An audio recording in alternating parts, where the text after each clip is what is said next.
Buenas noches, Dios les bendiga. Bueno, le doy gracias al Señor por una nueva oportunidad. Para hoy quiero compartirles acerca de un tema que he estado estudiando últimamente y pues así a vuelve pájaro porque realmente es muy profundo, muy extenso, pero bueno, lo he tomado del Salmo 118. Salmo 118, el verso 22 y 23 dice así, la palabra del Señor dice, la piedra que desecharon los edificadores ha venido a ser cabeza del ángulo. De parte de Dios es esto, y es cosa maravillosa a nuestros ojos. Entonces, le he puesto un título a este mensaje, a este pensamiento. Dios quitó el reino de Dios de Israel. Dios quitó el reino de Dios de Israel. Bueno, quiero aclarar primero que todo que yo no pretendo sembrar odio, no pretendo sembrar odio contra los judíos, contra el pueblo judío, ni contra nadie, o sea, no, esa no es mi intención. Yo soy cristiano, yo soy creyente, yo conocí de Dios por medio de Jesucristo, no por medio del judaísmo ni por medio de ninguna otra religión. Yo conocí del Señor y comencé en los caminos de Dios, me acerqué a Dios, fue por medio de Jesucristo.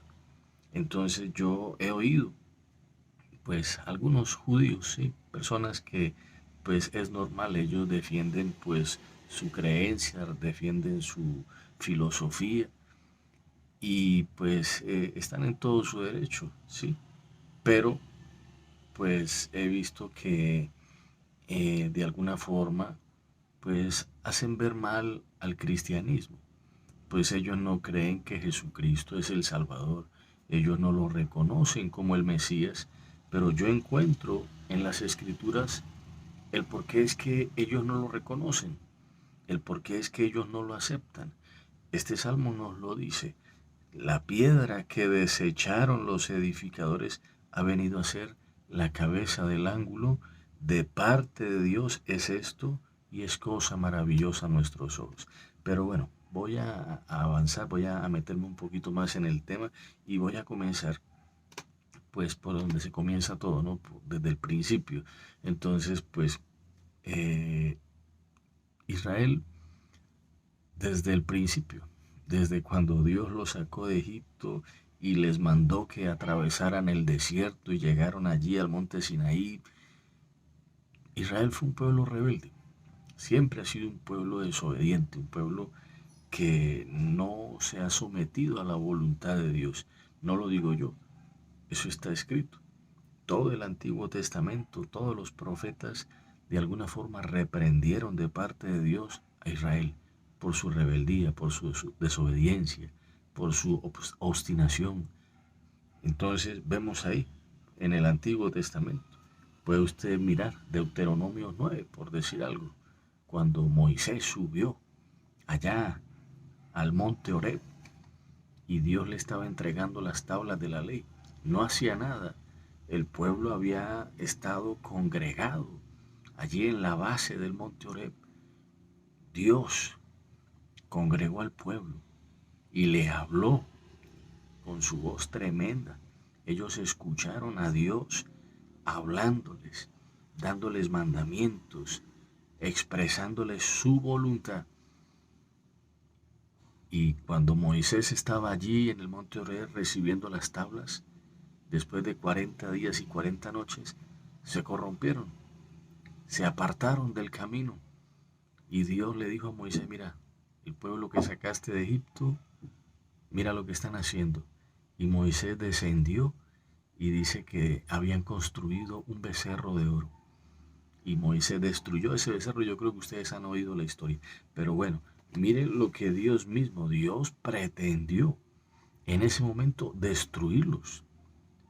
Pero Moisés intercedió. Dice que durante 40 días y 40 noches Moisés se humilló delante de Dios pidiendo misericordia para que no destruyera a la nación de Israel, al pueblo de Israel, al pueblo que él había sacado de Egipto. Dice, mire ahí en el versículo 13, en Deuteronomio 9, dice, y me habló Dios diciendo, he observado a este pueblo, y he aquí que es un pueblo duro de cerviz, déjame que los destruya y borre su nombre de debajo del cielo, y yo te pondré sobre una nación fuerte y mucho más numerosa que ellos.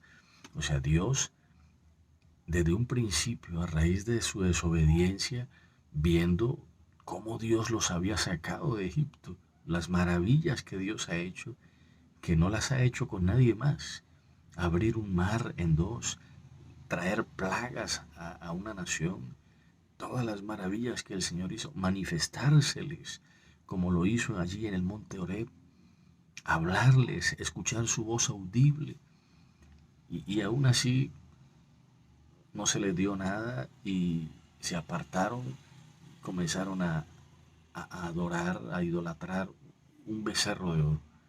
O sea, eso, como para comenzar, eso fue recién saliendo allí de la esclavitud. Ya después, si miramos la historia de los jueces, fueron 12 jueces y siempre se vio la misma historia. Pecaban, venía el juicio de Dios, clamaban a Dios, Dios levantaba un juez, por un tiempo estaban bien, moría el juez y otra vez se desordenaban, se apartaban de los caminos del Señor. Dios permitía una disciplina, venían pueblos, los invadían, les robaban sus cosechas, destruían sus pueblos. Otra vez se humillaban a Dios y Dios levantaba otro juez, estaban bien por un tiempo, y así sucedió durante el tiempo de los jueces. Después, cuando los reyes peor, la mayoría de los reyes de Israel y de Judá llevaron al pueblo fue a la idolatría, a cometer hechos aberrantes. Tanto así que, bueno, uno lee allá en Isaías, el mismo Isaías dice, mire lo que dice Isaías: en toda angustia de ellos él fue angustiado, y el ángel de su faz los salvó. En su amor y en su clemencia los redimió, y los trajo y los levantó todos los días de la antigüedad. Pero ellos fueron rebeldes, e hicieron enojar su Santo Espíritu, por lo cual se les volvió enemigo, y él mismo peleó contra ellos. O sea, su rebeldía era tanta, su desobediencia, que el mismo Espíritu Santo que los pastoreaba se volvió en contra de ellos.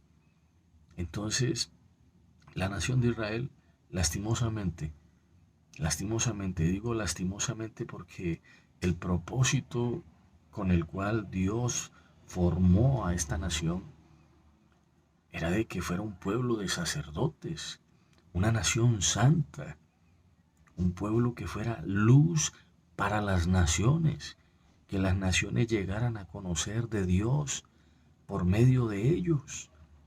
Para eso fue que Dios formó a Israel. Para eso fue. Eso es lo que dice la Escritura. Pero ese propósito ellos no lo entendieron. No lo entendieron. Dice que era un pueblo de dura cerviz. Inclusive por allá, creo que es en Ezequiel, donde dice que es una casa rebelde. Le dice a Ezequiel: como esmeril más duro que el pedernal, he hecho tu frente, no temas, ni te atemorices ante ellos, porque son casa rebelde. Este era el concepto que Dios tenía de la nación de Israel, que era una casa rebelde, que era una casa rebelde. Entonces, vuelvo y lo digo, yo no tengo nada en contra de la nación de Israel. Oro por ellos. Le pido a Dios que tenga misericordia de todos ellos, de los palestinos, de los musulmanes, de todas las naciones, porque eso es lo que Dios nos enseña en su palabra, que Dios no quiere que los seres humanos se pierdan, sino que vengan al arrepentimiento. Y eso es algo que usted lee en Isaías 1. Dios le dice a la nación de Israel que Él no quiere sacrificios, que Él lo que quiere es que se aparten de la maldad, del pecado, que vivan en sus caminos, que obedezcan su palabra, que hagan su voluntad. Eso, pero ellos nunca lo entendieron. Entonces, allí vemos que a lo largo del Antiguo Testamento Ahí está escrito. Israel siempre fue un pueblo rebelde. Entonces, dice ahí en el Salmo 118 que Dios desde la antigüedad, vemos que Él anunció que el Mesías sería rechazado por los líderes religiosos de Israel, los edificadores. Lo acabamos de leer en el Salmo 118. La piedra que desecharon los edificadores. ¿Quiénes eran los edificadores? Bueno, en ese concepto de edificadores entran todos los líderes religiosos. Allí los fariseos, los saduceos, los sacerdotes, los maestros de la ley, los escribas, todos estos hombres que tenían esa labor, esa misión de enseñar al pueblo a hacer diferencia entre lo santo y lo profano, entre lo que es de Dios, lo que no es de Dios, enseñarle al pueblo, edificarlos en la ley de Dios, en el temor de Dios. Ellos fueron los que dice desecharon. Para ellos Jesucristo no era el Mesías. Entonces vemos también en el Nuevo Testamento como todos estos edificadores, todos estos líderes religiosos, de una forma hipócrita, se acercaban al Señor tratando de hacerlo tropezar, de, como decimos nosotros, poniéndole cascaritas a ver si él resbalaba. Señor, ¿a quién le hemos de dar, hemos de pagar impuestos? A ver el que decía. Señor, esta mujer fue allá en el adulterio, en el acto mismo del adulterio. ¿Usted qué dice? La ley siempre tratando de ponerle cascaritas a ver si él de alguna forma decía algo que ellos pudieran tomar para llevárselo, para meterlo preso. Inclusive muchas veces intentaron matarlo. Entonces esos eran los líderes religiosos, los edificadores. Y lo más tremendo es que, bueno, o sea, eso es innegable. Eso no se puede negar. Los judíos son muy estudiosos de las escrituras. Son personas que le dedican muchas horas al estudio de la Torá, de las escrituras, del Antiguo Testamento. Pero lo tremendo aquí es que el Espíritu que inspiró las escrituras, el que inspiró a los profetas, fue el mismo que trajo sobre ellos una ceguera, una ceguera, una ceguera por la cual hasta hoy ellos no entienden que Jesucristo es ese Mesías. Eso lo dice la palabra de Dios. Isaías 29 dice, inclusive tiene ahí como subtítulo, ceguera e hipocresía de Israel. Dice, porque Jehová derramó sobre ustedes espíritu de sueño y cerró los ojos de vuestros profetas y puso velos sobre las cabezas de vuestros videntes. Velos de los videntes, de los que, eh, de los que veían la revelación de la palabra de Dios. Dice que le puso velos para que no vieran. Y eso mismo dice el apóstol Pablo por allá en Romanos 11, dice, Romanos 11, 8 dice, como está escrito, Dios le dio espíritu de estupor, ojos con que no vean y oídos con que no oigan hasta el día de hoy. O sea que Dios hizo las cosas de esta manera. Les veló el entendimiento para que no entiendan lo que dice la Escritura, de tal forma que rechazaron a Jesucristo. Para ellos Jesucristo no cumple los requisitos que según ellos no están en las Escrituras. Según ellos, Jesucristo no cumple los requisitos que debe tener el Mesías. Nosotros, bueno, yo veo muchas profecías referentes al Señor y para mí es claro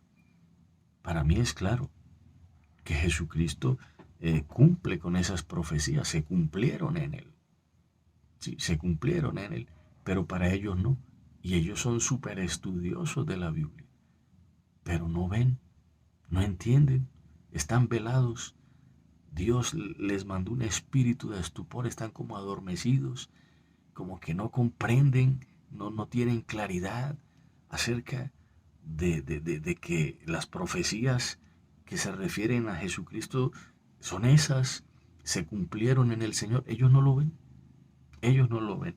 Entonces, y dice ahí en el Salmo 118, 23, que esto es de parte de Dios. Dios lo quiso hacer así. Dios permitió que sucediera esto así. Dios ha permitido que suceda de esta manera. Surge una pregunta, bueno, ¿y por qué Dios lo hizo así?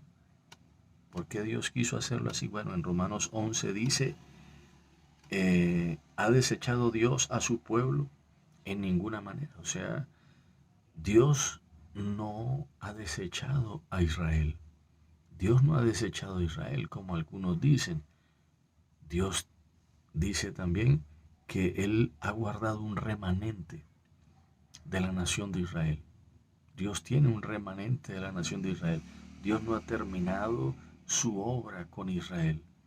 ¿Sí? Es el pueblo que Dios formó y esa nación personalmente creo que es una evidencia de que Dios existe, siendo tan minúscula la nación de Israel y tantas veces han querido destruirla y no han podido, porque Dios siempre de una forma milagrosa ha intervenido, la ha protegido, porque yo creo que si la destruyeran, ahí sí podrían decir, si ve que Dios no existe, porque mire, esa no era la nación de Israel y mire, la destruimos.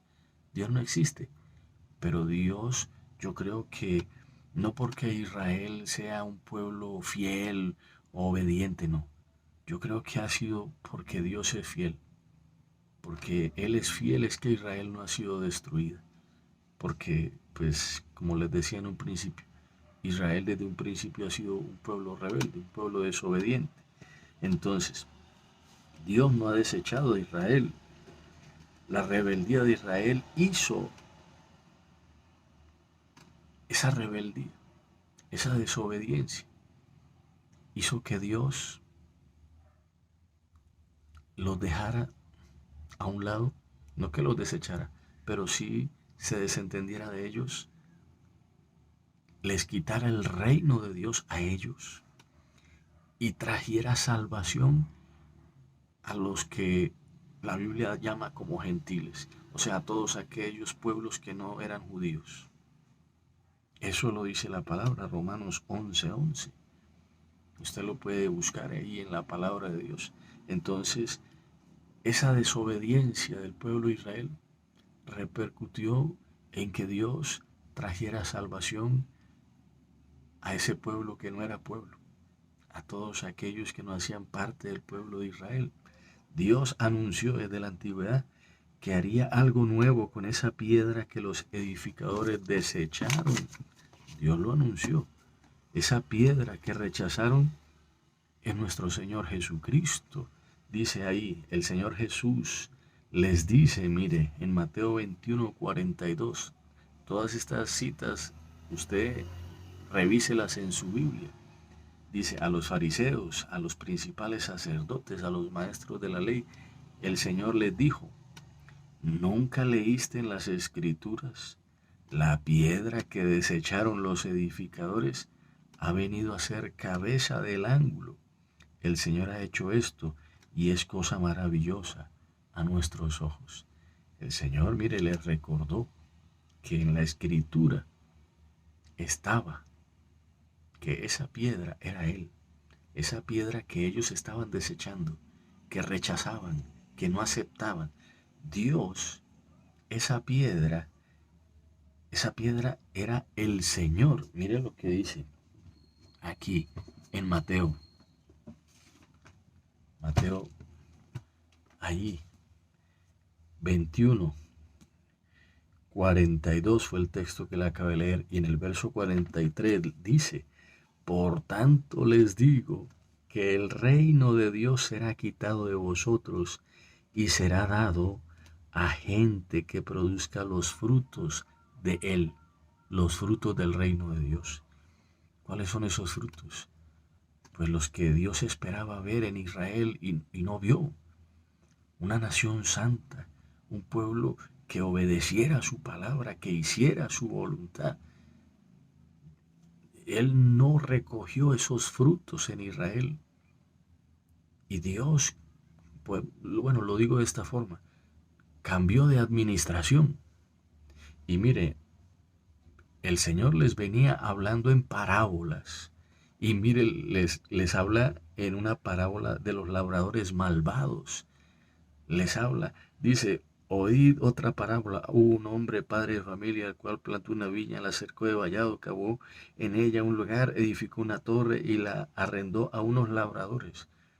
Esa viña, el reino de Dios, que esos líderes, ese pueblo, estaba allí como administrándola, o sea, el pueblo de Israel, ellos no administraron bien, no administraron bien.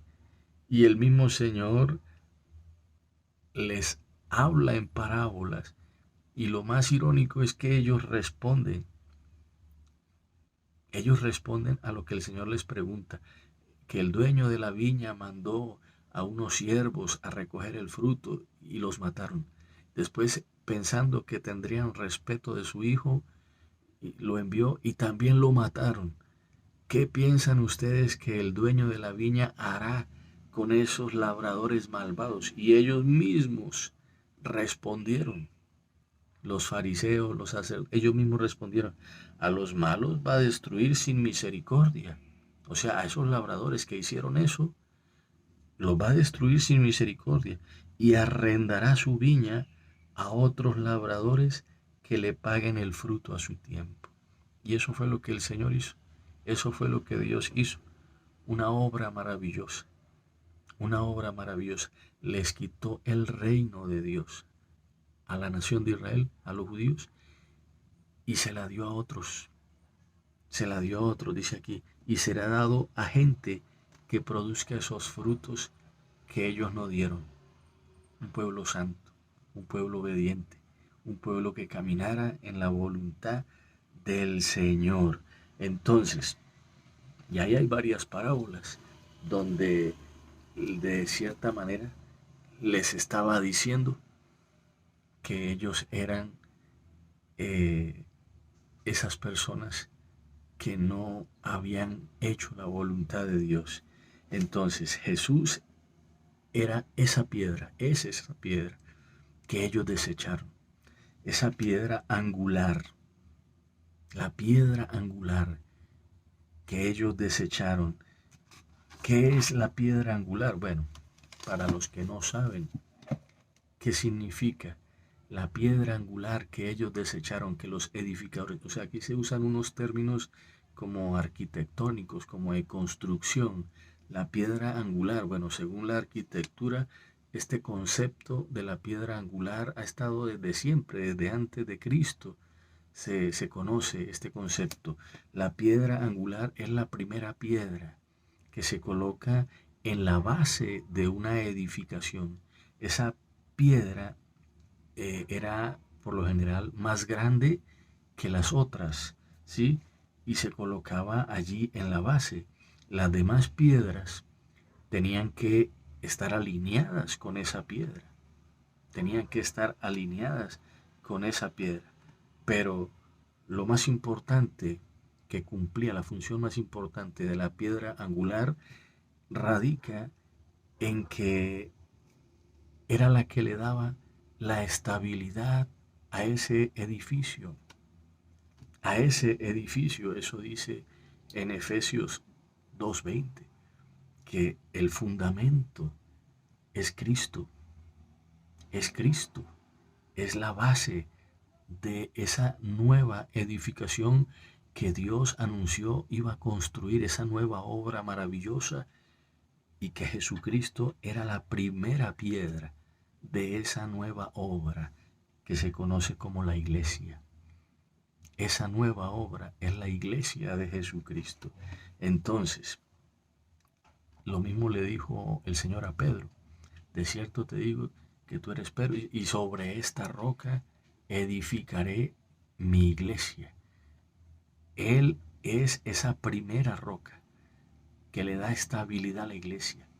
Si no fuera así, Imagínense, si la iglesia estuviera fundamentada sobre hombres, ¿qué estabilidad tendría? El que sostiene la iglesia es el mismo Dios, es el mismo Señor Jesucristo.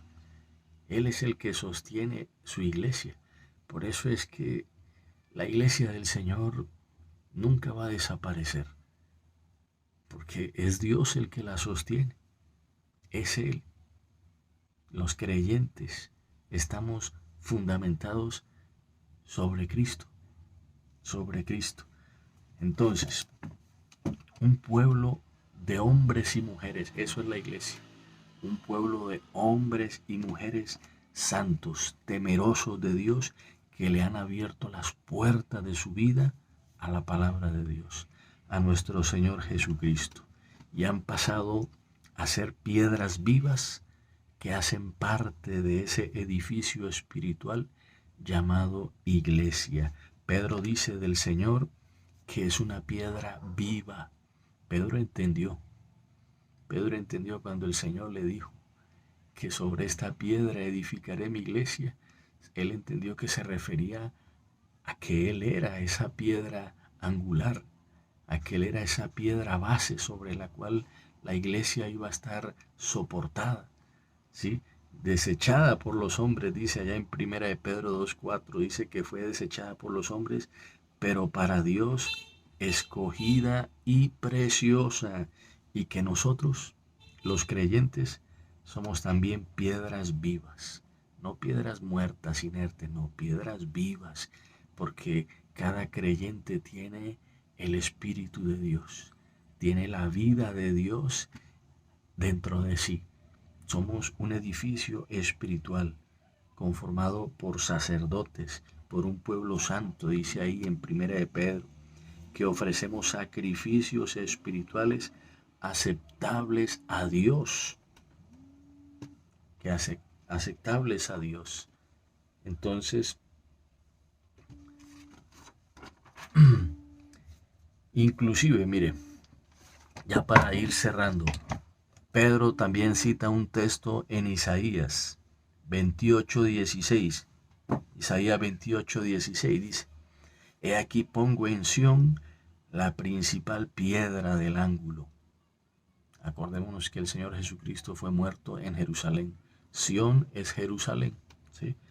La principal piedra del ángulo, escogida, preciosa, y el que creyere en Él no será avergonzado. Esa es la esperanza que tenemos. Esa es la confianza que tenemos. Que confiamos no en un hombre, no en un político, no en una persona común y corriente. Nuestra confianza está en el Hijo de Dios, en Jesucristo. Y el que en Él confía no es avergonzado. Entonces, con esto termino. Dios quitó el reino de Dios de la nación de Israel y creó una nueva obra que es su iglesia, y le dio el reino de Dios a los creyentes, a la iglesia. Y eso es lo que nosotros anunciamos. Eso es lo que nosotros anunciamos. El reino de Dios, que ha venido a este mundo por medio de su Hijo Jesucristo, a dar salvación, a dar perdón, a dar vida eterna. Y te invito, querido amigo, tú que me ves, para que le abras también las puertas de tu corazón a Jesucristo. Ábrele tu corazón a Jesucristo. Invítalo a tu vida, que Él es el buen pastor. Y en las manos del Señor hay esperanza, hay bendición. En las manos del Señor nada se echa a perder. Entonces te invito para que vengas y hagas parte de la iglesia de Jesucristo. Amén. Dios me lo bendiga, que pasen una excelente noche.